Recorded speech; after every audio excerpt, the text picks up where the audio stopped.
नमस्कार. स्वातंत्र्यवीर सावरकरांच्या पुण्यतिथीनिमित्त अनेक लेख माझ्या वाचनात आले.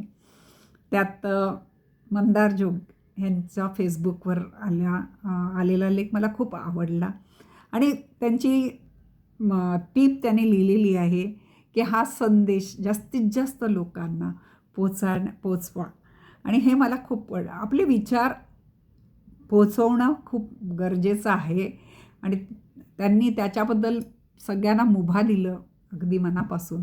त्यामुळे मी त्या मुभेचा फायदा घेऊन त्याचा लेख आहे जसाच्या तसा वाचायचा प्रयत्न करते. मला वाटतं आपण प्रत्येकाने आपल्या गावातील, आपल्या शहरातील फ्लायओव्हर ब्रिजच्या पायथ्याशी एक दुचाकी बंद करून हाताने ढकलत ढकलत ब्रिजवर चढवावे. ही कृती रोज अखंड 1 तास अशी 1 महिना करावी. तसं केल्याने स्वातंत्र्यवीर सावरकर ह्यांनी आपल्यासाठी काय भोगलं आहे त्याचा एक पुसटसा अनुभव घेता येईल.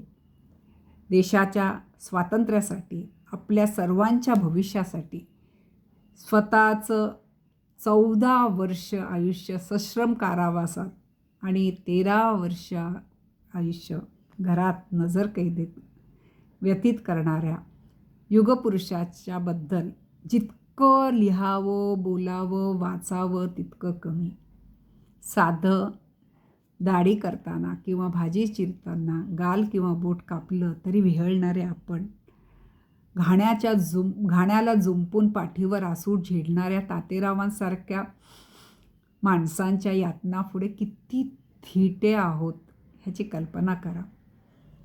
आणि त्यांनी हे सर्व फक्त व फक्त देशप्रेम आणि स्वातंत्र्यासाठी स्वीकारलं आणि सहन केलं.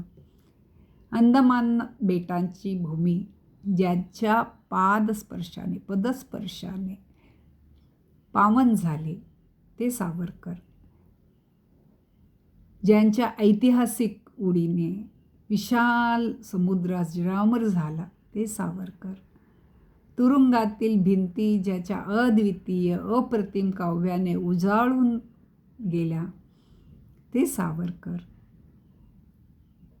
ज्यांच्या देशप्रेमाच्या निखाऱ्याची धग ब्रिटिशांना जाळत होती ते सावरकर, स्वातंत्र्य संग्रामातील ज्यांचं योगदान इतिहासातून पुसून टाकण्याचा प्रयत्न केला गेला ते सावरकर आणि इतरांचे उदात्तीकरण करण्यासाठी वर्षानुवर्ष ज्यांच्या कार्याला दवडण्यात आलं, ज्यांच्यावर खालच्या पातळीची टीका देखील करण्यात आली, तरीही ज्यांची तेजस्वी देशभक्ती त्या सर्व प्रयत्नांना भेदून करोडो भारतीयांच्या मनात आजही आदराचं स्थान टिकून आहे ते स्वातंत्र्यवीर सावरकर.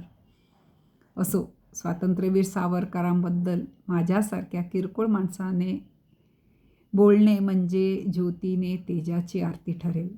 तात्याराव, तुम्हाला सरकारी भारतरत्न मिळेल तेव्हा मिळेल. करोडो देशप्रेमी भारतीयांनी ते पद तुम्हाला कधीच दिले आहे.